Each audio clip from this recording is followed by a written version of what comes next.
Bonjour, c'est IQ91. Voici l'analyse technique des principales paires Forex pour la journée du vendredi 28 janvier 2011 pour le site boursicoté.com. Aujourd'hui, donc, nous avons confirmé le mouvement que je vous avais indiqué hier et avant-hier, il me semble, puisqu'après cette formation en biseau ici qui était supportée par ce support haussier qui avait commencé à subir des attaques, le franchissement ici a été validé, suivi d'un retour des cours en pullback ici sous l'ancien support devenu résistance. Hier je vous disais que les cours commençaient à s'écarter et que c'était le signe d'une consolidation. Eh bien la consolidation commence à se mettre en place. Donc si nous traçons les Fibonacci, nous nous apercevons que le premier retracement ici se situe à 1,3550, c'est le retracement des 23,6%. Donc une touche ici sur cette zone est à prévoir, et en cas de cassure, eh bien il y aurait une grosse probabilité d'aller toucher les 1,3421 qui correspondent aux 38,2% de Fibonacci. Par rapport aux indicateurs techniques, le RSI est neutre, le stochastique donc vient de déclencher ici un fort signal, suite à un fort signal de surachat, un signal de consolidation, et donc nous sommes ici en pleine dynamique puisque l'on voit l'indicateur est bien écarté de sa ligne de signal, donc certainement qu'il va rejoindre ici la zone de survente. Le signal donc est bien lancé d'un point de vue technique et confirmé ici par le MACD qui a toujours une évolution négative. Au niveau des autres paires de devises, il y a un mouvement intéressant sur l'euro-yen, puisque après sa formation ici en trend, qui date maintenant, donc l'entrée était venue ici le 10 janvier 2011, et bien cette tentative ici de sortie par le haut ayant été avortée, finalement cette formation en trend a été cassée aujourd'hui dans la journée, puisque nous avons eu une cassure relativement franche sur une bougie assez puissante, conjuguée à la situation de surachat qui était latente sur ce mouvement, puisque nous étions ici sur un RSI en surachat, un stochastique en surachat, et donc le retournement du MACD conjugué, regardez bien.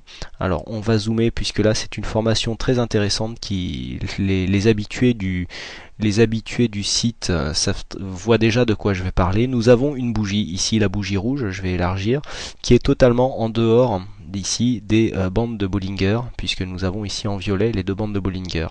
Lorsque nous avons ici, c'est expliqué dans les bandes de Bollinger, lorsque nous avons ici une bougie qui est totalement comprise dans ces bandes de Bollinger, si nous avons un RSI en surachat, stochastique en surachat, nous attendons un retournement du MACD.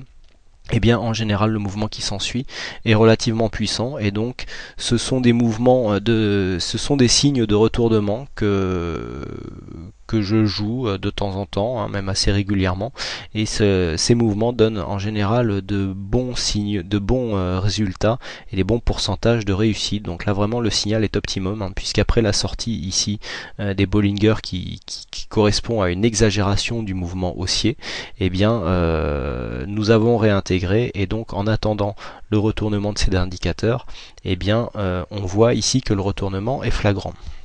Donc cassure du support haussier qui définissait le bas du trend.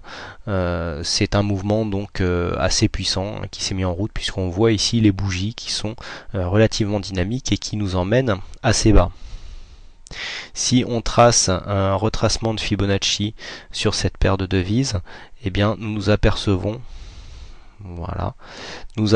que le 23,6 a déjà été cassé, et que donc le prochain objectif ici à 111,27 est donc les 38,2 retracement de Fibonacci, et donc c'est le prochain objectif baissier suite à cette consolidation. Du point de vue des autres paires de devises, nous avons le câble qui donne toujours des mouvements assez réguliers. Après le test hier, nous sommes venus redescendre, et puis nous avons eu encore une remontée puis une redescente. Donc pour l'instant pas grand chose à faire, le mouvement n'est pas très dynamique sur le câble, Et idem sur la paire du dollar australien contre le dollar américain, toujours cette formation en trend. Je vous avais dit que vous pouviez jouer des allers-retours intra-trend entre la parité et les 0,9872. Bon, attention à une cassure éventuelle qui pourrait libérer de l'énergie.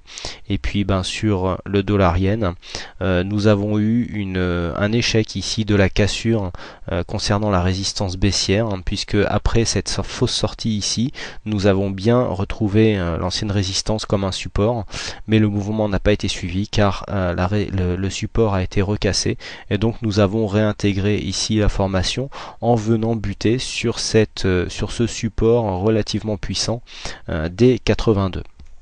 Voilà donc ce que l'on peut dire sur les analyses du Forex. Vous voyez ici le retournement avec un MACD ici qui était monté assez haut.